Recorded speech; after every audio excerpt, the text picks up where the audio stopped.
ये हाथ भी गवाही दे दें कि हम मुजाहिद मिल्लत के नाम पे बुलंद हुए थे। तो आप दोनों हाथ उठा के बोलिए मुजाहिद मिल्लत के नाम पे सुभान अल्लाह, माशाल्लाह। अब आप हजरात मोहब्बत के साथ समाप्त करें। मैं एक शेर पढ़ता हूँ अल्लामा हसन का कि ख्वाजाए हिंद वो दरबार है आला तेरा, ख्वाजाए हिंद वो दरबार है आला तेरा, कभी महरूम नहीं मांगने वाला तेरा। अगर सच्चाई है तो बोले मोहब्बत से, ख्वाजाए हिंद वो दरबार है आला तेरा, कभी महरूम नहीं मांगने वाला तेरा। और है तेरी जात अजब बहरे तजस्सुस प्यारे, किसी तैराक ने पाया ना किनारा तेरा। और गौसे आजम मुहियुद्दीन है और ख्वाजा मुईनुद्दीन है, ऐ हसन क्यों ना हो महफूज अकीदा तेरा। और एक शेर उसी पे मेरी तकरीर घूमेगी कि तुझको बगदाद से हासिल हुई वो शान रफी, तुझको बगदाद से हासिल हुई वो शान रफी, दंग रह जाते हैं सब देख के रुतबा तेरा, दंग रह जाते हैं सब देख के रुतबा तेरा। हुकूमतें बहुत आती हैं और आके चली जाती हैं, कोई 5 साल रहता है, कोई 70 साल तक रहता है, लेकिन आप देख लो ये हुकूमत वो है जिसे जनता ने वोट देके कुर्सी पे बिठाया है। गरीब नवाज को 811 साल हो गए, कल भी मेरा ख्वाजा हिंद का राजा था, आज भी है और सुबह कयामत तक राजा रहेगा। तेरी जमीन तेरा आसमान है ख्वाजा, इसीलिए तो ये भारत महान है ख्वाजा। बस एक कतरे के मानिंद है अना सागर, तेरे कांसे में पूरा हिंदुस्तान है ख्वाजा, तेरे कांसे में पूरा हिंदुस्तान है ख्वाजा। अब मोहब्बत से दुरूद पाक पढ़ के सुनाए अल्लाहुम्मा सल्ली अला सय्यिदिना व मौलाना मुहम्मदिन व बारिक वसल्लिम सलातन व सलामन अलैका या रसूल अल्लाह सल्लल्लाहु तआला अलैहि वसल्लम। 1 मिनट भी आप हजरात का जाय नहीं। मैंने जिस आयत करीमा की तिलावत करने का शरफ हासिल किया, परवरदिगार कुरान में इरशाद फरमाता है, मन अमिला सालिहन मिन ज़करिन औ उनसा, जो अच्छे काम करे चाहे मर्द हो या औरत हो। मन अमिला सालिहन, जो अच्छे काम करे, मिन ज़करिन चाहे मर्द हो और उनसा या औरत हो, वह हुआ मुमिन और वो मोमिन हो, मुसलमान हो, फला नुहयन्नहु हयातन तय्यबा। अल्लाह इरशाद फरमाता है हम उसको बेहतर जिंदगी जिलाएंगे, हम उसको बेहतर जिंदगी जिलाएंगे जो अच्छे काम करे, चाहे मर्द करे चाहे औरत करे, मोमिन हो, ईमान की शर्त है, अल्लाह उसको बेहतर जिंदगी जिलाएगा। अब आप कहोगे मौलाना हमने देखा है जो ईमान वाला होता है, जो सच्चा मुसलमान होता है, दुनिया में बहुत ज्यादा उसके सामने परेशानियां आती हैं, बहुत ज्यादा मुखालिफिन का उसको सामना करना पड़ता है, लेकिन ये आपके जहन में बात आ सकती है, हकीकत यही है कि वो मुखालिफिन का सामना करता है, अल्लाह ताला फतह मोमिन को अता फरमाता है, कामयाबी अल्लाह मोमिन को अता फरमाता है। इसी आयत के तनाजुर में आप गरीब नवाज की जरा शान देखें। हजरात गरीब नवाज हैं कौन? सैयद गयासुद्दीन के बेटे हैं।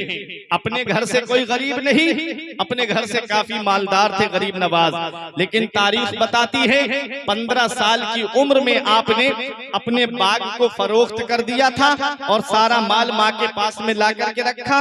आधा माल माँ ने गरीबों में खर्च कर दिया और आधा माल जो है वो विरासत में अपने बच्चों के लिए रख लिया। लेकिन तारीख बताती है गरीब नवाज ने कहा, अम्मी मैं ये दुनियावी बाग की आबियारी के लिए पैदा नहीं हुआ हूँ, मुझे अल्लाह ने किसी और काम के लिए पैदा किया है, मेरी मंजिल कोई और है। माँ ने कहा बेटा क्या चाहता है? कहा अम्मी इजाजत दे दो, मैं इल्म हासिल करना चाहता हूँ, मैं इल्म हासिल करके नबी के शरीयत की इशाअत करना चाहता हूँ, मैं मजहब इस्लाम की खिदमत करना चाहता हूँ। तारीख बताती है आप इल्म हासिल करने के लिए समरकंद गए, आप इल्म हासिल करने के लिए बुखारा गए। हजरात वो माँ भी कैसी अजमत वाली माँ थी, वो माँ भी कितनी शान वाली माँ थी। आज माएँ हमारे यहाँ पर भी हैं। आज हमारे यहाँ के बच्चों का हाल क्या है? जब बच्चा बोलने लगता है, जब बच्चा चलने लगता है, तो माँ कहती है इसे डॉक्टर बनाऊंगी, माँ कहती है इसे इंजीनियर बनाऊंगी, माँ कहती है इसे प्रोफेसर बनाऊंगी, माँ कहती है इसे इंग्लिश मीडियम स्कूल में भेजूंगी। कितना फर्क है आज की माँ में और कल की माँ में। पहले की माएँ अपने बच्चों को मदरसे में भेजती थी, पहले की माएँ अपने बच्चों को दीनी तालीम हासिल करने के लिए भेजती थी, क्योंकि वो जानती थी तहजीब मिलेगी तो मदरसे से मिलेगी, तमद्दुन मिलेगा तो मदरसे से मिलेगा, अखलाक मिलेगा तो मदरसे से मिलेगा, बड़ों का अदब करने का सबक मिलेगा तो मदरसे से मिलेगा, छोटों पे शफकत करने का दर्स मिलेगा तो मदरसे से मिलेगा, बाप का क्या मकाम है ये सबक मिलेगा तो मदरसे से मिलेगा, माँ की क्या अजमत है ये पैगाम मिलेगा तो मदरसे से मिलेगा। हजरात, आज हम मदरसों का रुख नहीं कराते अपने बच्चों को, लेकिन इतना याद रखना, गौसे आजम मदरसा पढ़ने के लिए गई, गरीब नवाज मदरसा पढ़ने के लिए गई, मुजाहिद मिल्लत मदरसा पढ़ने के लिए गई, आला हजरत मदरसा पढ़ने के लिए गए। आज का वो जाहिल पीर कहता है कि मदरसा पढ़ना कोई जरूरी नहीं है। इतना याद रखना, ये पीराने पीर पैगाम दे रहे हैं, ये गरीब नवाज पैगाम दे रहे हैं कि बगैर इल्म के जो है वो आप किसी और मकाम पे नहीं पहुंच सकते हो, क्योंकि बुलंदी इल्म से मिलती है, बुलंद रुतबा इल्म से मिलता है, बुलंद शान इल्म से मिलती है, बुलंद अजमत इल्म से मिलती है। आप नीचे बैठे हुए हो, ये उलमाए किराम ऊपर बैठे हुए हैं, मस्जिद में जाते हो, इमाम आगे होता है, आप उसके पीछे होते हो, ये क्या है? ये इल्म की बरकत है, क्योंकि इल्म जिसके पास आता है इल्म उसे सरदार बना देता है, इल्म जिसके पास में आ जाता है इल्म उसे कामयाब कर देता है। इसलिए ऐ मेरे प्यारे मुसलमानों, ये गरीब नवाज की वालिदा है जो नबी की हदीस पे अमल कर रही हैं। नबी की हदीस पाक क्या है? आका इरशाद फरमाते हैं, अद्दिबू औलादकुम अला सलासे खिसाल। आका ने इरशाद फरमाया, अपनी औलाद को 3 बातें सिखाओ। कितनी बातें सिखाओ अपनी औलाद को? औलाद को 3 बातें सिखाओ। जहां माँ बाप के हक औलाद के ऊपर हैं, वहीं औलाद के हक भी माँ बाप के ऊपर हैं। औलाद के हक क्या है माँ बाप के ऊपर? मदीने वाले मुस्तफा फरमाते हैं, अद्दिबू औलादकुम अला सलासे खिसाल। अपनी औलाद को 3 बातें सिखाओ। सबसे पहली बात आका फरमाते हैं, हुब्बे नबीकुम, अपने नबी की मोहब्बत अपनी औलाद को सिखाओ, अपने नबी का प्यार अपनी औलाद को सिखाओ। मुझे बताओ प्यारे मुसलमानों, क्या नबी की मोहब्बत मोबाइल पे फिल्में देखने से पैदा होगी? क्या नबी की मोहब्बत गाने सुनने से पैदा होगी? क्या नबी की मोहब्बत बच्चों को बचपन में मोबाइल दे करके उन्हें कार्टून दिखाने से पैदा होगी? क्या बच्चों को गेम खिलाने से नबी की मोहब्बत पैदा होगी? नहीं नहीं प्यारे मुसलमानों, नबी की मोहब्बत, नबी की मोहब्बत अच्छी आवाज में नाते पाक सुनने से पैदा होती है, नबी पे दुरूदे पाक पढ़ने से पैदा होती है, नमाज की पाबंदी से पैदा होती है और कुरान की तिलावत से पैदा होती है। इसलिए ऐ मेरे प्यारे मुसलमानों, औलाद को बचपन ही से कुरान की तालीम दिलाओ, औलाद को बचपन ही से नबी की नाते पढ़ना सिखाओ, औलाद को बचपन ही से उसे शरीयत के माहौल में ढाल दो, नमाज का पाबंद बना दो, ताकि ये जब ये औलाद जवान हो जाए तो इसके ईमान को कोई लूट ना पाए, क्योंकि जिसके दिल में नबी की मोहब्बत होती है उसके ईमान को कोई लूट नहीं पाता है। जिसके दिल में नबी की मोहब्बत होती है उसे आग के शोलों पे लिटाया जाए तब भी वो ईमान का सौदा नहीं करता है। जिसके दिल में नबी की मोहब्बत होती है उसे आग के अंदर डाला जाए। हजरत अम्मार इब्ने यासिर को आग के अंदर डाला गया, मक्के के काफिरों ने डाला। आका गुजर रहे थे, देखा कि अम्मार इब्ने यासिर अर्ज कर रहे थे, या रसूल अल्लाह उन्जुर हालना, या रसूल अल्लाह मेरी हालत देखिए। नबी के हाथ उठ गए दुआ के लिए। मेरे नबी दुआ करते हैं, या नारो कोनी बर्दो व सलामन अला अम्मार कमा कुंती अला इब्राहिम। ए आग मेरे अम्मार पे वैसी ही ठंडी और सलामती वाली बन जा जैसी तू हजरत इब्राहिम अलैहिस्सलाम पे हो गई थी। मेरे नबी ने ये दुआ की थी, आग ठंडी हो जाती है। मेरा इमाम पुकार के कहता है, जानो दिल तेरे कदम पर वारे, जानो दिल तेरे कदम पर वारे, क्या नसीबे हैं तेरे यारों के और कैसे आकाओं का बंदा हूँ रजा, बोल बाले मेरी सरकारों के। नारे तकबीर, नारे रिसालत।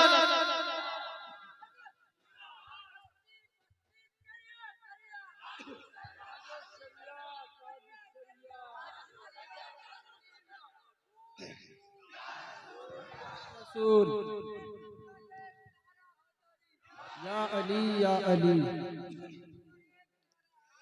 या अली या अली। जिसके दिल में नबी की मोहब्बत होती है उसके ईमान को कोई लूट नहीं सकता। यही हजरत अम्मार इब्ने यासिर हैं। जब इन्होंने कलमा पढ़ लिया, मक्के के काफिर इकट्ठा होके आए, बोले ए अम्मार इब्ने यासिर, जितनी दौलत कहोगे हम दे देंगे, जिस लड़की से कहोगे उससे तुम्हारी शादी करा देंगे, तुम जिधर जिस कबीले का चाहो हम तुम्हें सरदार बना देंगे, लेकिन एक शर्त है हमारी। बोले शर्त क्या है? बोले तुम नबी का कलमा पढ़ना छोड़ दो, तुम नबी से मोहब्बत करना छोड़ दो। तब हजरत अम्मार इब्ने यासिर ने एक जवाब दिया था, तुम सारी दुनिया की दौलत लाके मेरे हाथ पे रख दो, तब भी मैं नबी से मोहब्बत नहीं छोड़ सकता, तब भी मैं नबी का कलमा पढ़ना नहीं छोड़ सकता। इसी को मेरा इमाम यूं कहता है कि उनका मंगता पांव से ठुकरा दे वो दुनिया का ताज, उनका मंगता पांव से ठुकरा दे वो दुनिया का ताज, जिसकी खातिर मर गए मुनीम रगड़ कर एड़ियां, ताजे रूहुल कुद्स के मोती जिसे सजदा करे, रखती है कितना वकार अल्लाह अकबर एड़ियां। हुब्बे नबीकुम, अपनी औलाद के दिल में नबी की मोहब्बत डाल। एक दूसरी बात आका फरमाते वह हुब्बे अहले बैती, और मेरे अहले बैत की मोहब्बत उनके दिल में डाल। मोहब्बत से बोलो सुभान अल्लाह। ये मेरे दाहिनी साइड के लोग बहुत खामोश हैं, अरे मोहब्बत से बोलिए सुभान अल्लाह। मुजाहिद मिल्लत कॉन्फ्रेंस में आने वालों, आज भी अली का शहजादा आया हुआ है। थोड़ी देर के बाद आप देखेंगे हुजूर हबीब मिल्लत के नूरानी चेहरे की जियारत करेंगे। सुनो, आका फरमाते हैं अपनी औलाद को 3 बातें सिखाओ। सबसे पहली बात हुब्बे नबीकुम, अपने नबी की मोहब्बत। दूसरी हुब्बे अहले बैती, मेरे अहले बैत की मोहब्बत।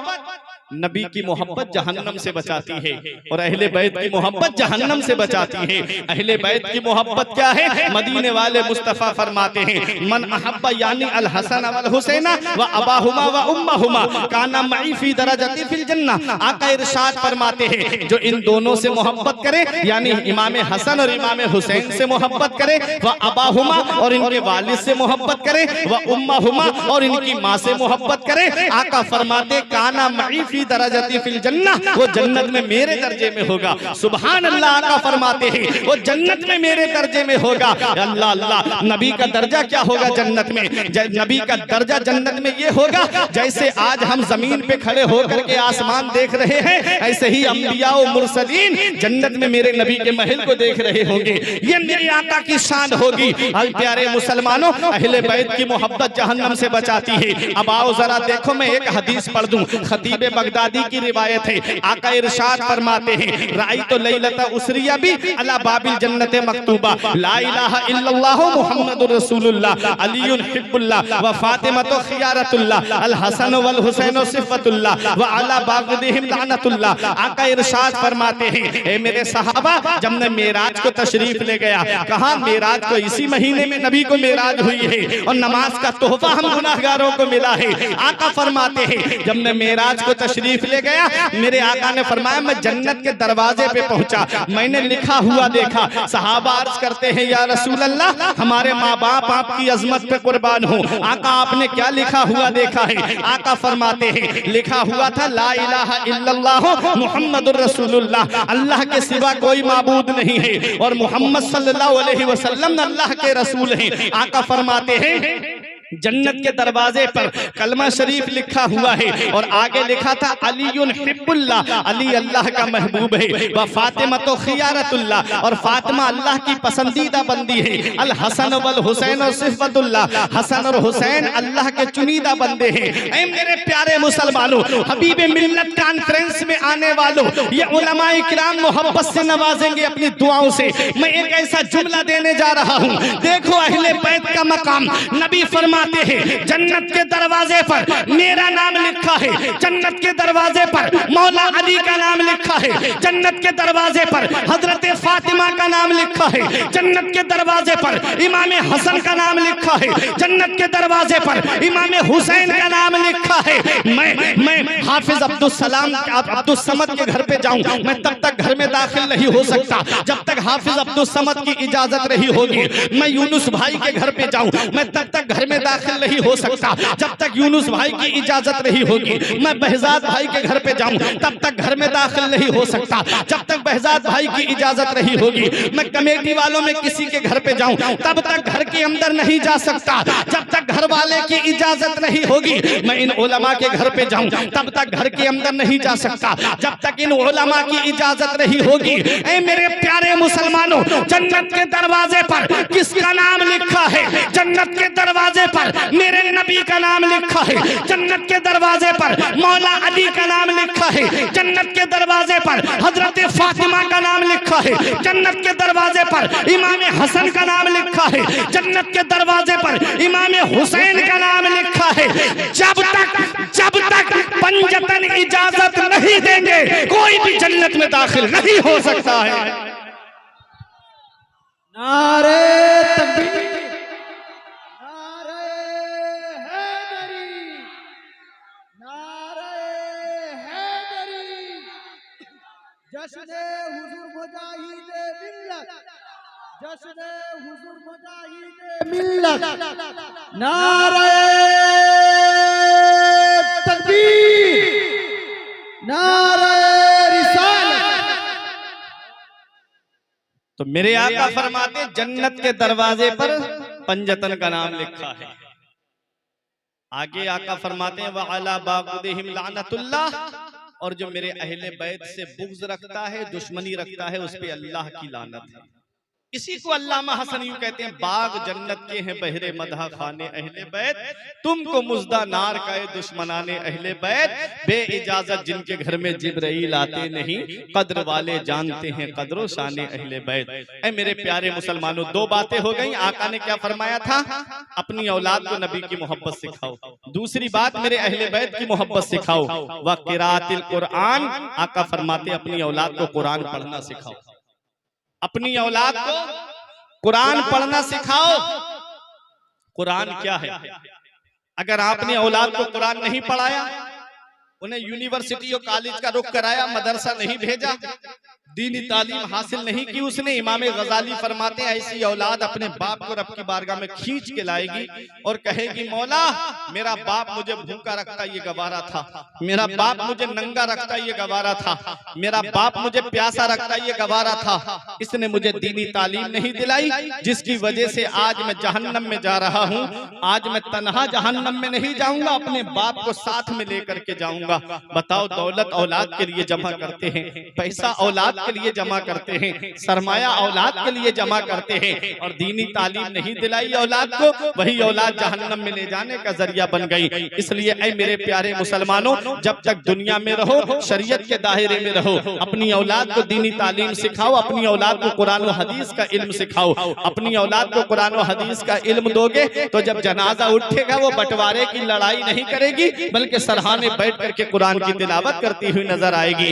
जब अपनी औलाद को दीनी तालीम सिखाओगे, आज हम दीनी तालीम नहीं सिखाते ना, आज हम अपनी औलाद को कुरान की तालीम नहीं देते। क्यों? क्योंकि हम जानते हैं ना कि जब बच्चा हाफिज बन जाएगा या मौलाना बन जाएगा तो वो क्या करेगा? दो कामों में से एक काम करेगा, या तो किसी मदरसे में बैठ करके पढ़ाएगा या किसी मस्जिद में इमामत करेगा। कितने पैसे कमा के लाएगा? 5,000 की तनख्वाह होगी, 6,000 की तनख्वाह होगी, बहुत हुई तो 10,000 की तनख्वाह होगी। इससे ज्यादा किसी इमाम की तनख्वाह मैंने नहीं सुनी है। होगी, ऐसा नहीं है कि नहीं होगी, लेकिन 5-6 हजार रुपए की तनख्वाह, ये जहन बन गया आज मेरी कौम के मुसलमान भाई का। वो सोचता है कि इतना महंगाई का दौर है जिसमें आटा 35 रुपए किलो हो चुका है, चावल इतना महंगा हो चुका है, तेल 200 रुपए के करीब हो चुका है, इतना महंगाई का ये दौर है। आज हम सोचते हैं कि हमारा बच्चा कम से कम 50,000 रुपए महीने के कमाए। आज हम सोचते हैं मेरे बेटे को अगर जॉब मिले, नौकरी मिले, तो कम से कम उसकी तनख्वाह 40 या 50 हजार होनी चाहिए। लेकिन कभी हमने ये भी गौर किया है,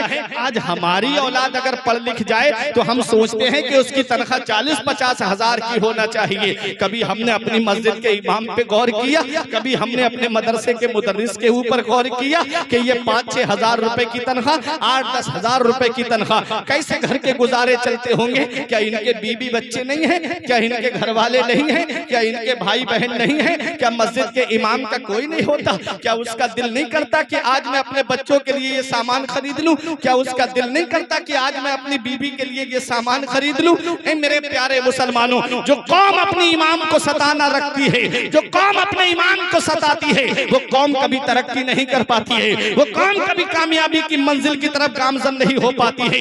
इसलिए अपने इमामों के पीछे चलो, क्योंकि कौम जब तक पीछे रहती है तब तक जिंदा रहती है, और जब इमाम के आगे पहुंच जाती है तो वो मुर्दा हो जाती है।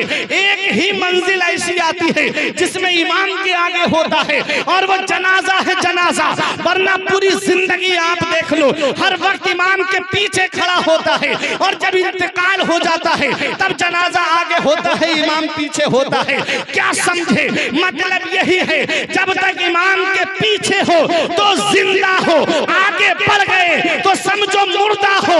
इसलिए अपने इमामों के पीछे रहो, इनकी जरूरतों का ख्याल रखो, इनकी हर जरूरत पे नजर रखो। जब तक तुम इनके खुश रखोगे अल्लाह उसका महबूब तुमसे राजी रहेगा। ऐ मेरे प्यारे मुसलमानों, 24 घंटे तुम्हारे यहाँ पर ये रहते हैं, 24 घंटे कभी मदरसे में पढ़ाना है, मदरसे से पढ़ाने के बाद नमाज की पाबंदी करनी है।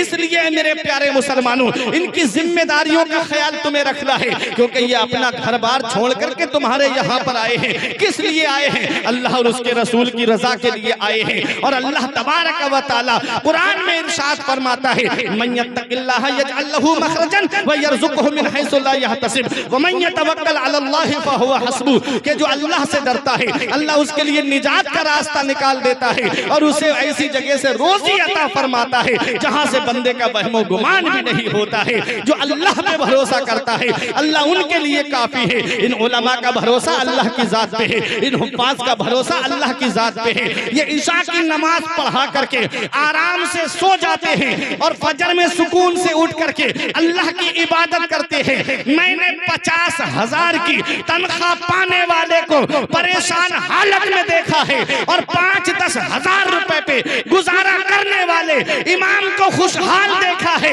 क्यों? इसलिए कि वो राज़िक है, गिज़ा किलो को देता है वो पत्थर में, वो राज़िक है, गिज़ा किलो को देता है वो पत्थर में, भटकता फिरता है। इंसान को रोजी के चक्कर में उड़ाने भर हवाओं में या लगा गोते समंदर में, मिलेगा बस वही जितना के लिखा है मुकद्दर में।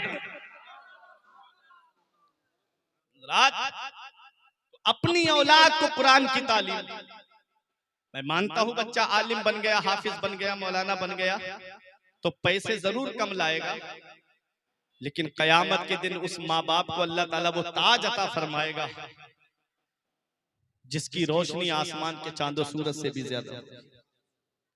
इसलिए मरने के बाद की फिक्र करो। आज जिस औलाद को मोबाइल चलाने से फुर्सत नहीं मिलती, आज जिस औलाद को फिल्में देखने से वक्त नहीं मिलता, आज जिस औलाद को एक दूसरे की हंसी मजाक करने में वक्त नहीं मिलता, वो क्या औलाद तुम्हारी कब्र पे जाकर के फातिहा पढ़ेगी? क्या उम्मीद करते हो कि वो औलाद तुम्हारी कब्र पे जाके सूरह यासीन शरीफ पढ़ेगी? इसलिए ऐ मेरे अजीजों, अपने बच्चों को इस हाल में छोड़ करके जाओ कि जब जनाजा उठे तो ये कुरान की तिलावत करते नजर आए, कब्र पे जाकर के कुरान की तिलावत करें और नमाज पढ़ करके ये दुआ करें, रब्बना ग़फ़िरली वले वालिदैया वलिल मुमिनीना यौम यक़ूमुल हिसाब, ये अल्लाह मुझे बख्श दे और मेरे माँ बाप को बख्श दे।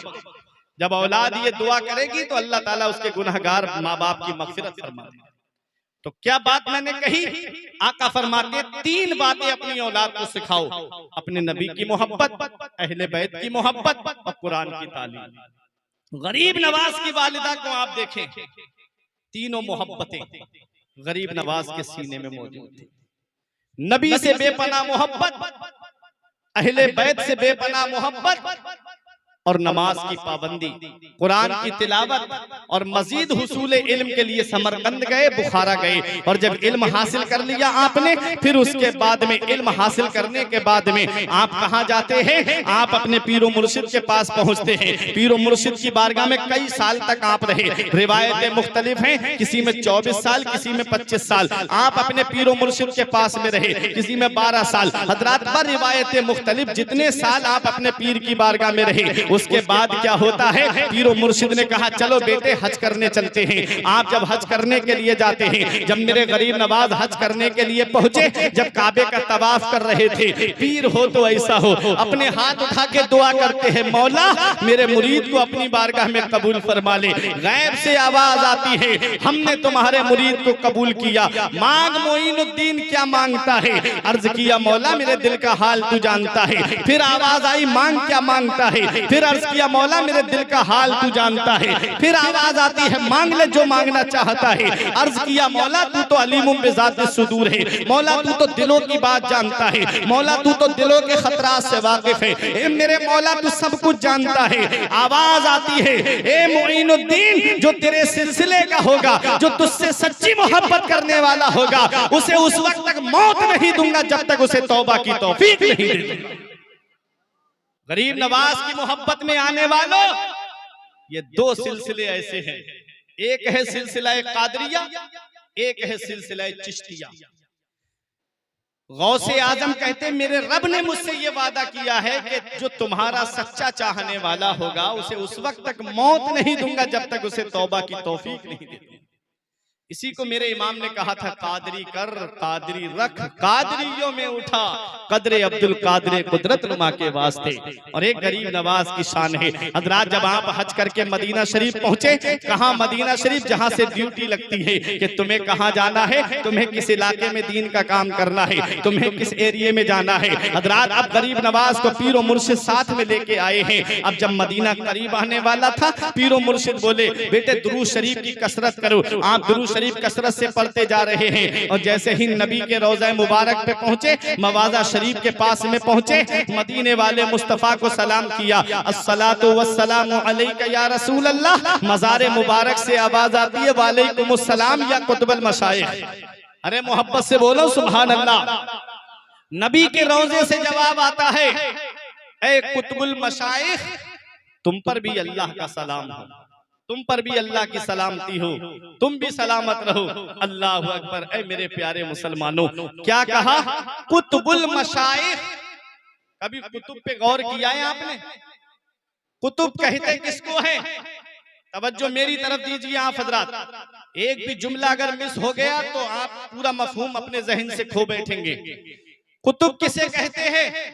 इन्ना अकबरल औलियाई बादा सहाबतिन रिज़वानुल्लाहि तआला अलैहिम अजमईन अल कुतुब सुम्मल इमामान सुम्मल अफराद सुम्मल औताद सुम्मल अब्दाल। देखें मैं आपको बताता हूँ, औलिया किराम में दर्जे होते हैं, दर्जे। सबसे बड़ा दर्जा कुतुब का है, सबसे बड़ा दर्जा सहाबा के बाद में सबसे बड़ा दर्जा किसका है? कुतुब का है। और कुतुब के बाद में उससे नीचे आते हैं इमामान, उनसे नीचे आते हैं अफराद, उनसे नीचे आते हैं औताद, उनसे नीचे आते हैं अब्दाल। यानी अब्दाल से बड़ा औताद, औताद से बड़ा अफराद, और अफराद से बड़े इमामान, और इमामान से बड़ा कुतुब, और कुतुब से बड़ा गौस होता है। कुतुब से बड़ा गौस होता है। 70 नुजबा होते हैं, 100 नुकबा होते हैं, 40 अब्दाल होते हैं, 3 कुतुब होते हैं और एक गौस होता है। और 40 अब्दाल के बारे में हदीस पाक में आया है कि मुल्क के शाम में 40 अब्दाल हैं, जिनकी वजह से अल्लाह आसमान से बारिश नाजिल फरमाता है, जिनकी वजह से जमीन से दाना उगता है, जिसकी वजह से लोगों को रोजी दी जाती है, जिसकी वजह से लोगों की जिंदगी खुशहाल हो जाती है। अगर किसी एक का इंतकाल हो जाता है तो दूसरा उसकी जगह मुकर्रर कर दिया जाता है। ऐ मेरे प्यारे मुसलमानों, सबसे नीचे जो आते हैं वो अब्दाल आते हैं। और अब्दाल की शान ये है कि उनके सदके में आसमान से बारिश हो, उनके सदके में जमीन से दाना उगे, उनके सदके में लोगों को रोजी दी जाए। तो अब्दाल से बड़ा औताद है, औताद से बड़ा अफराद है, अफराद से बड़ा इमामान है, इमामान से बड़ा कुतुब है, और कुतुब से बड़ा गौस है। अरे जब गौसे आजम का मकाम मर्तबा देखिए, गरीब नवाज कुतुबुल मशाइख है, यानी मशाइख के कुतुब हैं। तो जब गरीब नवाज की अजमत का ये आलम है तो सोचो बगदाद के गौसे आजम की अजमत का आलम क्या होगा। इसी को मेरा इमाम कहता है, शुक्र के जोश में जो है वो तुझे क्या जाने। ऐ मेरे गौसे आजम, शुक्र के जोश में जो है वो तुझे क्या जाने। खिज्र के होश से पूछे कोई रुतबा तेरा, और शाख पे बैठ के जड़ काटने की फिक्र में है, कहीं नीचा ना दिखा दे तुझे शजरा तेरा। तू घटाए से किसी के ना घटा है ना घटे, जब बढ़ाए तुझे अल्लाह ताला तेरा। ये गौसे आजम है जो कुतुबुल अक़ताब है, फर्दुल अफराद है, सैयदुल अस्याद है, जय्यदुल अजियाद है। तो सोचो जब गरीब नवाज की शान का कोई अंदाजा नहीं लगा सकता तो गौसे आजम की शान का अंदाजा कैसे लगा सकता। तो गरीब नवाज ने सलाम किया, सलातो वस्सलामु अलैका या रसूल अल्लाह। आवाज आती है वालेकुमुस्सलाम या कुतुबुल मशाइख, ऐ मशाइख के कुतुब तुम पर भी सलामती हो।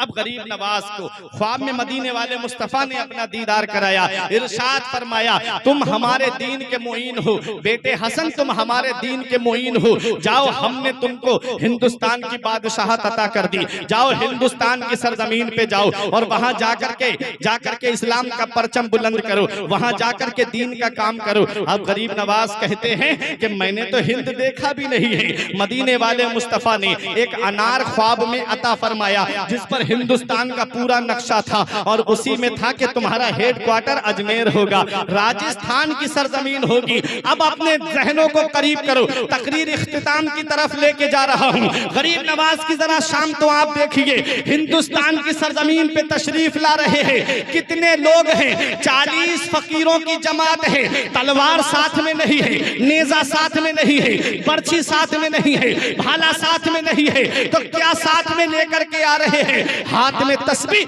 बगल में मुसल्ला, लब पे अल्लाह अल्लाह करते हुए आ रहे हैं, कुरान पढ़ते हुए आ रहे हैं, नमाज की पाबंदी करते हुए आ रहे हैं। और जब लाहौर की सरजमीन पे पहुंचे तो वो बादशाह जिसका नाम शहाबुद्दीन मोहम्मद गौरी है, हिंदुस्तान पे हमला करता है, हिंदुस्तान के राजा से शिकस्त खा के जा रहा था, हिंदुस्तान के राजा से मात खा के जा रहा था। ऐ मेरे प्यारे मुसलमानों, लाहौर की सरजमीन पर उसके लश्करियों की मुलाकात मेरे गरीब नवाज से हो गई। चेहरा देखा समझ गए मुसलमान हैं। ये पहले के मुसलमान थे जिनका चेहरा देख के लगता था कि ये मुसलमान आ रहे हैं, जिनका लिबास देख के लगता था कि ये मुसलमान आ रहे हैं। सलाम किया, जवाब दिया मेरे गरीब नवाज ने। बोले बाबा कहाँ? फरमाया हिंद जा रहा हूँ। हैरत से देखने लगे गरीब नवाज को। वहाँ कोई अल्लाह अल्लाह करने वाला नहीं है, वहाँ कोई नबी को पुकारने वाला नहीं है, वहाँ कोई वहदानियत की राह पे चलने के लिए तैयार नहीं है। ए मेरे प्यारे मुसलमानों, यहाँ पहुंच के ये मत समझ लेना कि इस्लाम हिंदुस्तान में गरीब नवाज लेकर के आए हैं तब आया है, ऐसा नहीं। इससे पहले की तारीख उठा के देखो, मोहम्मद बिन कासिम ने इसी हिंदुस्तान की सरजमीन सिंध पे इस्लाम का परचम बुलंद कर दिया था। ए मेरे प्यारे मुसलमानों, जरा सुनो, आज मैं बता दूं आपको हिंदुस्तान में इस्लाम कैसे आया है। उमर फारूक आजम के दौर ही से हिंदुस्तान में इस्लाम आ चुका था। कालीकट केरला के इलाके में हकम बिन आस आए थे जो कपड़े का कारोबार करने के लिए आए थे। उनके बाद में मोहम्मद बिन कासिम आए थे। जब अरब की एक लड़की राजा दाहिर के कैद खाने में थी, उसने अपने खून से एक खत लिखा था कौम के बादशाह के नाम। उस वक्त हज्जाज इब्ने यूसुफ बादशाह था। उसके पास जब ये खत पहुंचा, उस लड़की ने लिखा था, ए कौम के बादशाह, आज तेरे कबीले की, तेरे कौम की एक लड़की राजा दाहिर के कैद खाने में कैद है। अगर मेरी इज्जत लूट ली गई, अगर मेरी आबरू लूट ली गई, तो बादशाह कयामत का दिन होगा, तेरा गिरेबान होगा और मेरा हाथ होगा। मैं रब की बारगाह में कह दूंगी, मौला मेरी इज्जत लूटती रही, ये आराम से सोता रहा, मेरी आबरू लूटती रही, ये आराम से सोता रहा, मेरी इज्जत से खिलवाड़ होता रहा और ये चैन की सांसें लेता रहा। बादशाह था बहुत बड़ा जालिम हज्जाज इब्ने यूसुफ, लेकिन खत पढ़ने के बाद रोने लगा। 18 साल का जवान भतीजा निगाहों के सामने आया। चाचा रोते नहीं देखा, आज क्या बात है? कहता है कि ये खत आया है बेटा, एक कभी अरब की लड़की को राजा ताहिर के कैद खाने में कैद कर दिया गया है। उसने अपनी ये गुहार लगाई है इज्जत और आबरू की हिफाजत की। बेटा क्या करूं, फौज दूसरी तरफ जा चुकी है, लश्कर नहीं है मेरे पास जो मैं उसकी आबरू बचाने के लिए भेज दूं। मोहम्मद बिन कासिम ने कहा था चाचा क्या खत पढ़ने की इजाजत मिल जाएगी? कहा हाँ पढ़ ले बेटा। पढ़ा तो आंखों से आंसू निकलने लगे। कहते हैं चाचा तुम जाओगे इसकी आबरू बचाने या इजाजत दो, तेरा जवान भतीजा इसकी आबरू बचाने के लिए जाएगा। अरे नौजवानों बोलो हाथ उठा के सुभान अल्लाह। आज मोहब्बत के साथ में तुमको सुनना है। मोहम्मद बिन कासिम कहते हैं चाचा तुम जाओगे या मैं जाऊं इसकी इज्जत बचाने? बोले बेटा मैं कैसे जा सकता हूं, फौज मेरे पास नहीं है, मैंने दूसरी जगह जंग में भेज दी है, मैं कैसे जाऊं? कहा चाचा तो इजाजत दो मैं जाऊंगा। कहा बेटा कैसे जाएगा? कहा बस इजाजत दे दो, जुमे का दिन आ रहा है, मैं उसमें खुतबा पढ़ूंगा। हम मोहम्मद बिन कासिम मस्जिद में गए जुमे के दिन और कहा भाइयों सब लोग रुक जाए, मुझे जरूरी बात करनी है। इतना कहना था, जो जहां बैठा था वही बैठा रहा। मोहम्मद बिन कासिम से बूढ़ों ने कहा ए मोहम्मद बिन कासिम किस लिए तूने हमें रोका है? बता किस लिए रोका है? बोले ये खत पढ़ के सुनाना चाहता हूँ, ये खत तुम्हें सुनाना चाहता हूँ। बोले सुनाओ क्या लिखा है? वो खत पढ़ करके जब सुनाया, कहा कि राजा ताहिर के कैद खाने में हमारे अरब की एक लड़की कैद है, उसने अपनी इज्जत और आबरू की हिफाजत की गुहार लगाई है। बताओ मैं ये खत तुम्हें पढ़ के सुनाना इसलिए चाह रहा हूँ कि मैं जाऊंगा उसकी आबरू बचाने, मैं जाऊंगा उसकी इज्जत बचाने, मैं जाऊंगा उसकी इज्जत की हिफाजत करने। मेरी जान जाए तो चली जाए मगर मैं उसकी आबरू बचाने के लिए जाऊंगा। मेरे प्यारे मुसलमानों, आज हमारे यहाँ के भी नौजवान है, गलियों से गुजरे तो गंदी नजर डालते हैं, मोबाइलों पे गंदी नजर, कभी वीडियो कॉलिंग पे गंदी तस्वीरें देखते हैं। इतना याद रखना, इसी वजह से आज मेरी कौम परेशान है। एक वो मुसलमान नौजवान था जो कहता है मैं अपनी बहन की आबरू बचाने जाऊंगा, वो कहता है मैं जाऊंगा अपनी बहन की इज्जत बचाने के लिए। तब तमाम बूढ़ों ने एक जुबान होके कहा था ए मोहम्मद बिन कासिम क्या तेरे पास इतना वक्त है कि घर से तलवारें ले ले? अगर इतना वक्त है तो बता दे, और अगर इतना वक्त भी नहीं है तो नबी के गुलाम खाली हाथ चलने के लिए तैयार है। वाह वाह वाह वाह, नारे तकबीर, नारे रिसालत, जश्न हुजूर मुजाहिदे मिल्लत, मसलके आला हजरत। वाह वाह वाह वाह, जिंदाबाद जिंदाबाद। इजाजत है कि घर से तलवारें ले ले, अगर इतना भी वक्त नहीं है तो बता, हम चलते खाली हाथ तेरे साथ में। तो जवानों ने कहा था हम भी तुम्हारे साथ चलेंगे, बूढ़ों ने कहा हम भी तुम्हारे साथ चलेंगे, बच्चे बोले हमें भी इजाजत दे दो हम भी तुम्हारे साथ चलेंगे। छोटा सा काफिला लेकर के आए थे। मोहम्मद बिन कासिम सिंध के साहिल पर आकर के राजा ताहिर के कैद खाने की ईंट से ईंट बजा दी और अपनी बहन की आबरू बचा करके जब लेकर के चल रहे थे तो किसी ने हाथ पकड़ के कहा ए मोहम्मद बिन कासिम इतनी बड़ी ताकत से टकराने आ गया, इतनी बड़ी फौज से टकराने आ गया, तुझे डर नहीं लगा? तो एक यही जवाब था कि जो अल्लाह से डरता है वो दुनिया में किसी से नहीं डरता है। कहा फिर तू इतनी बड़ी ताकत से टकराने आया है, कौन सी ताकत पे भरोसा करके आया है? तो यही जवाब दिया था, ना ताकत पर, ना तकवा पर, ना ज़ुहदो इत्तिका पर है, ना ताकत पर, ना तकवा पर, ना ज़ुहदो इत्तिका पर है, हमारा नाज जो कुछ है मोहम्मद मुस्तफा पर है। जिंदाबाद जिंदाबाद, नारे तकबीर, नारे रिसालत, वाह वाह वाह, जिंदाबाद जिंदाबाद, सुभान अल्लाह सुभान अल्लाह। हमारा नाज जो कुछ है मोहम्मद मुस्तफा पर है। अपनी बहन का जब हाथ पकड़ के लेके चलने लगे तब किसी ने कहा ए मोहम्मद बिन कासिम ये लगती कौन है तेरी? कहा मेरी बहन लगती है। कहा हम जानते तू रहने वाला कहाँ का, ये रहने वाली कहाँ की, ये तेरी कैसी बहन लगती है? कहा नस्ली रिश्ते तुम तलाश करो, हम तो मदीने वाले मुस्तफा का रिश्ता तलाश करते हैं, ये मेरी इस्लामी बहन लगती है। अल्लाह अकबर, ये था इस्लाम। हिंदुस्तान हिंदुस्तान की सरजमीन पर आया। और उसके बाद में हजरात, उनके बाद में आज जिस शख्सियत का कुल शरीफ होने जा रहा है, शायद आप तारीख ना जानते हो, लेकिन ये उलमा जानते हैं। बहराइच की सरजमीन पे वो शख्सियत आराम कर रही है जिसे दुनिया वाले सैयद सालार मसूद गाजी के नाम से जानते हैं। वो सैयद सालार मसूद गाजी, तारीख बताती है, गरीब नवाज से तकरीबन 137 साल पहले पैदा हुए और गौसे आजम से तकरीबन 65 साल पहले पैदा हुए हैं। और गरीब नवाज से तकरीबन 100 साल पहले इस हिंदुस्तान की सरजमीन पर इस्लाम का परचम जिस शख्सियत ने लहराया था, उसी शख्सियत को दुनिया वाले सैयद सालार मसूद गाजी के नाम से जानते हैं। वो बहराइच में आराम कर रहे हैं, जिनके रोजे के बारे में मखदूम अशरफ जहांगीर सिमनानी ने कहा था कि जब मैंने हाजिरी दी तो खिज़्र अलैहिस्सलाम को मैंने, जितनी मेरी मुलाकात बहराइच में उनसे हुई, इतनी मुलाकात कहीं नहीं। वो कहते हैं कि जो उनके आस्थाने पे हाजिरी देने जाए वो आधा घंटा जरूर ठहरे, क्योंकि हर आधे घंटे के बाद वहां खिज़्र अलैहिस्सलाम की हाजिरी होती है। लताइफ अशरफी आप देखें उठा करके, वो मखदूम अशरफ जहांगीर सिमनानी, जिनके पीर हैं शेख अलाउल हक पंडवी, बंगाल में मालदा टाउन की तरफ। वो शेख अलाउल हक पंडवी बहराइच का जब सफर करते हैं तो पैदल चल के आ रहे थे, नंगे पैर। किसी ने पूछा चप्पल पहन लीजिए, जूता पहन लीजिए, पैदल सवारी कर लेते। बहुत लंबा सफर है, कहाँ बंगाल और कहाँ यूपी बहराइच। लखनऊ से भी 100 किलोमीटर से ज्यादा दूर है, 125 किलोमीटर के करीब है। और कहाँ मालदा टाउन। पैदल 3 महीने जाने में लगे, 3 महीने क़याम किया और 3 महीने वापस आने में लगे। मखदूम अशरफ जहांगीर सिमनानी के पीर मुर्शिद हैं, कहते हैं मैं गाजी की बारगाह में जूते चप्पल पहन के जाऊंगा, सवारी पे बैठ के जाऊंगा, तो अपने गाजी को सफर की फरियाद कैसे सुनाऊंगा। ये हैं सैयद सालार मसूद गाजी, जिनका मजार बहराइच में। अगर मैं उनकी हिस्ट्री, मेरी पूरी तकरीर एक सैयद सालार मसूद गाजी के नाम से इंटरनेट पे मौजूद है, आप उसे सुन सकते हैं। मैं उस मौजू पे नहीं जाना चाहता, मेरा मौजू गरीब नवाज है। मैं बहुत करीब से दिखाना चाहता हूं कि गरीब नवाज से पहले भी इस्लाम आया था।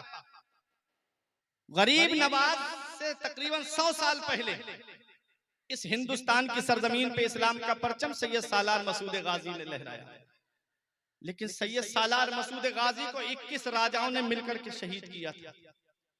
और जब आप घोड़े से नीचे उतर रहे थे, गिर रहे थे, जब तीर लगा आपके हल्क के पास में, खून का फव्वारा जारी हो गया। जब खून का फव्वारा जारी हुआ तो सिकंदर दीवाना, जो आपका खादिम हर वक्त साथ रहता था, उसने अपने हाथों पे ले लिया मेरे गाजी को।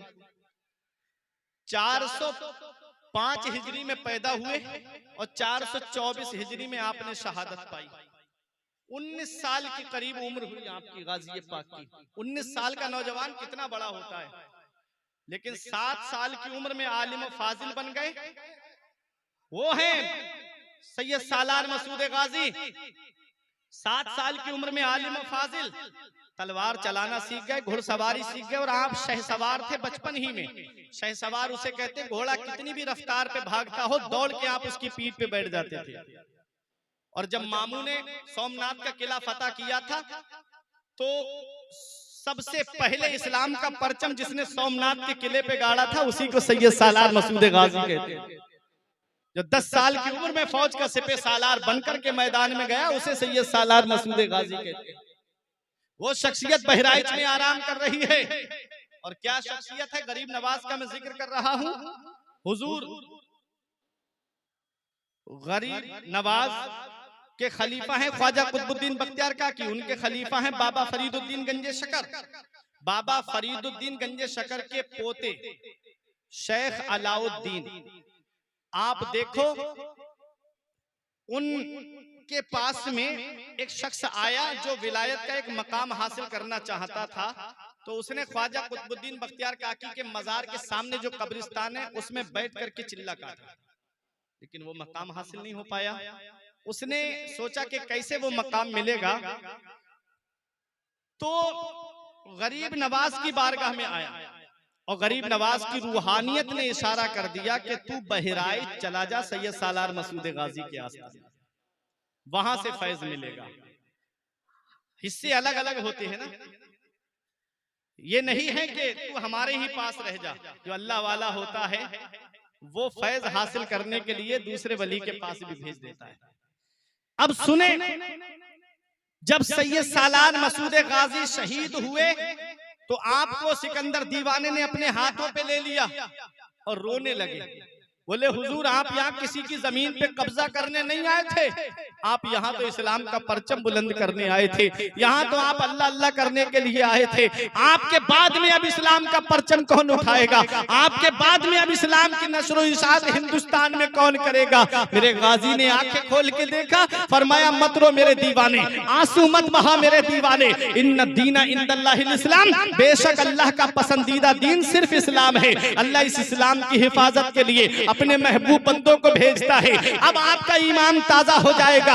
जब मेरे गाजी शहीद हो गए और आपने सिकंदर दीवाने को शहादत के वक्त में कहा था मत रो मेरे दीवाने, अल्लाह अपने मजहब की हिफाजत के लिए अपने महबूब बंदों को भेजता है। मेरे गाजी की शहादत के बाद में एक मजलिस मस्तो तरब रखी गई जिसमें जाम से जाम टकरा करके ये कहा गया अब कोई नहीं है हिंदुस्तान में इस्लाम का परचम बुलंद करने वाला, अब कोई नहीं है हिंदुस्तान में इस्लाम का झंडा लहराने वाला। उन्हें क्या पता कि फानूस बन के जिसकी हिफाजत हवा करे, फानूस बन के जिसकी हिफाजत हवा करे, वो शम्मा क्या बुझे जिसे रोशन खुदा करे। नूर हक इस्लाम है, उसको बुझा सकता है कौन? जिसका हामी हो खुदा उसको मिटा सकता है कौन? मेरे काजी की शहादत के बाद में वो आ रहा है हिंदुस्तान में जिसे अताए रसूल कहते हैं, वो आ रहा है हिंदुस्तान में जिसे ख्वाजाए ख्वाजगान कहते हैं, वो आ रहा है हिंदुस्तान में जिसे दुनिया वाले मोइनुद्दीन चिश्ती के नाम से जानते हैं, वो आ रहा है इस्लाम का परचम लेकर के जिसे दुनिया वाले गरीब नवाज के नाम से जानते हैं। जब शहाबुद्दीन मोहम्मद गौरी ने कहा था बाबा हिंदुस्तान क्यों जा रहे हो, कहा इस्लाम की खिदमत करने के लिए, बोला बाबा वहां मत जाओ, फरमाया क्यों, बोला इतना बड़ा लश्कर लेकर गया लेकिन मैं हार गया, इतनी बड़ी फौज लेकर गया मैं शिकस्त खा गया। बाबा तुम्हारे पास तो लड़ने को तलवार नहीं है, चढ़ने को सवारी नहीं है, पीने को पानी नहीं है, किस ताकत पे भरोसा करके जा रहे हो, किस जात पे तुम्हें भरोसा है? तुम मेरे गरीब नवाज फरमाते हैं ए बादशाह कान खोल के सुन ले, जब तू हिंदुस्तान गया था तो अपनी तलवार पे भरोसा करके गया था, जब तू हिंदुस्तान गया था तो अपनी बर्छी पे भरोसा करके गया था, जब तू हिंदुस्तान गया था तो नेज़े पे भरोसा करके गया था, जब तू हिंदुस्तान गया था तो अपने लश्कर पे भरोसा करके गया था। मैं हिंदुस्तान जा रहा हूं, तलवार पे भरोसा करके नहीं, नेज़े पे भरोसा करके नहीं, लश्कर पे भरोसा करके नहीं, मदीने के ताजदार पे भरोसा करके जा रहा हूं, उम्मत के गमखार पे भरोसा करके जा रहा हूं। तलवार ना नेज़ा ना सिपर लेके चले हैं, तलवार ना नेज़ा ना सिपर लेके चले हैं, हम घर से मदीने की नजर लेके चले हैं। नारे तकबीर, नारे रिसालत, मसलके आला हजरत ख्वाजा का हिंदुस्तान।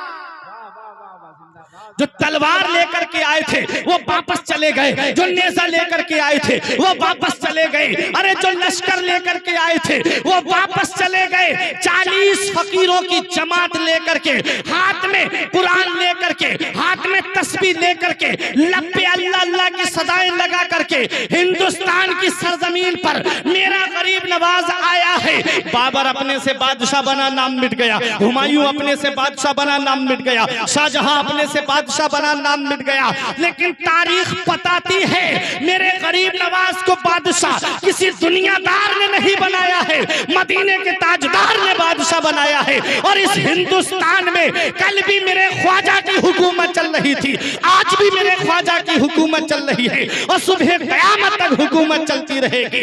इसी को शायर पुकार करके अपने अंदाज में यूं कहता है कि हिंद वालों मेरे ख्वाजा की करामत देखो, 800 साल से सुल्तान बने बैठे हैं।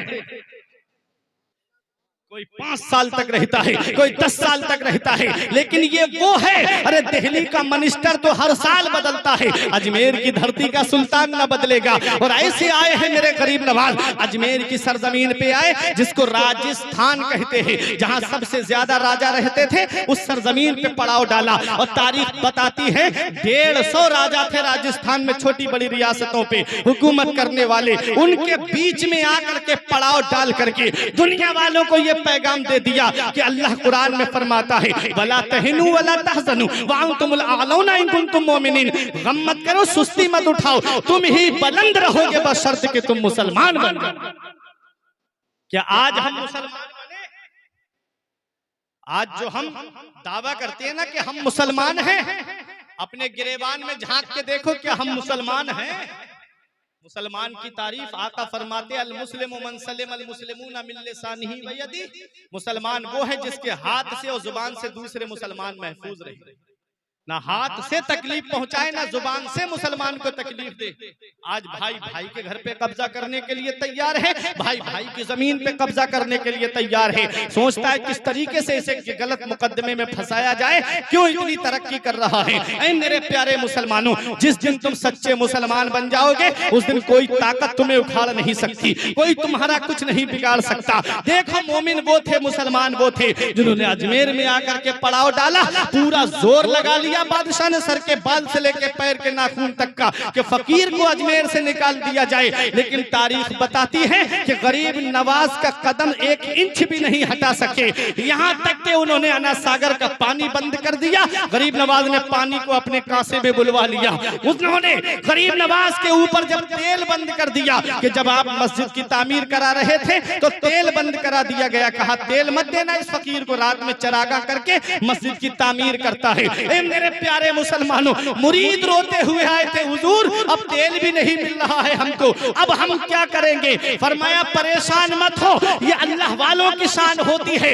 ईशा की नमाज के लिए वुजू किया, पानी थोड़ा लोटे में बच गया, फरमाया इसे चरागों में डाल दो। जब चरागों के अंदर डाला गया, तारीख अजमेर बताती है कि पूरे अजमेर में अंधेरा नजर आ रहा था और जो गरीब नवाज जहां आराम फरमा रहे थे वहां रोशनी ही रोशनी नजर आ रही। ये अल्लाह वाले हैं। जरा संभल के फकीरों पे तबसरा करना, जरा संभल के फकीरों पे तबसरा करना। ये लोग पानी भी सूखी नदी से लेते हैं, ये लोग पानी भी सूखी नदी से लेते हैं। अल्लाह अल्लाह किए जाने से अल्लाह ना मिले, ये अल्लाह वाले हैं जो अल्लाह से मिला देते हैं। बंदा बनना है जो उनका तो गदा बन इनका, जो फकीरों को शहंशाह बना देते हैं। ये गरीब नवाज है, कैसे इस्लाम का काम किया, कैसे दीन का काम किया। आओ जरा देखो, क्या इस्लाम तलवार से फैलाया? क्या इस्लाम बर्छी और भाले से फैलाया? क्या इस्लाम नेज़े से फैलाया? नहीं, इस्लाम अखलाक की तलवार से फैलाया, इस्लाम अखलाक की शमशीर से फैलाया। जुल्म सितम न दहशत कर दी, खंजर से न तीरों से, दुनिया में इस्लाम है फैला अखलाक की शमशीरों से। और अखलाक कैसा था मेरे गरीब नवाज का, वो बात मैं बताऊं, तकरीर मेरी खत्म होने जा रही है। देखें गरीब नवाज का अखलाक, कि आपकी आदत थी कि जब आपके पड़ोस में किसी का इंतकाल हो जाता या आपका मुरीद इंतकाल कर जाता तो गरीब नवाज उसके जनाजे में शामिल होते थे, गरीब नवाज उसके जनाजे में जाते थे। सब चले आते लेकिन आप कब्र पे बैठ करके कुरान पढ़ते रहते। ये थी गरीब नवाज की शान। एक दिन आपके पड़ोसी का इंतकाल हो गया, गरीब नवाज कब्रिस्तान गए और जाकर के ख्वाजा कुतुबुद्दीन बख्तियार काकी साथ में थे। सुनो प्यारे मुसलमानों, एक पैगाम लेकर के जाना, गरीब नवाज की सीरत बताने जा रहा हूं मैं। आप कुरान की तिलावत करने लगे, अचानक से चेहरे का रंग बदलने लगा, जैसे परेशानी की हालत में चेहरा हो जाता है। उसके बाद आप मुस्कुराने लगे। ख्वाजा कुतुबुद्दीन बख्तियार काकी ने पूछा, हुजूर बात समझ में नहीं आई? फरमाया अजाब के फरिश्ते आ गए थे कब्र में इसे अजाब देने, मेरे पीरो मुर्शिद आ गए, कहते हैं इसे अजाब नहीं दे सकते, ये मेरा मुरीद है, ये मेरा मुरीद है, इसे अजाब नहीं दे सकते। गरीब नवाज की मोहब्बत में आने वालों, ये मोहब्बत रायगा नहीं जाएगी। गरीब नवाज से सच्ची मोहब्बत होगी तो गरीब नवाज तुम्हारे काम आएंगे। ख्वाजा उस्मान हारूनी आए, बोले इसे अजाब नहीं दे सकते, ये मेरा मुरीद है,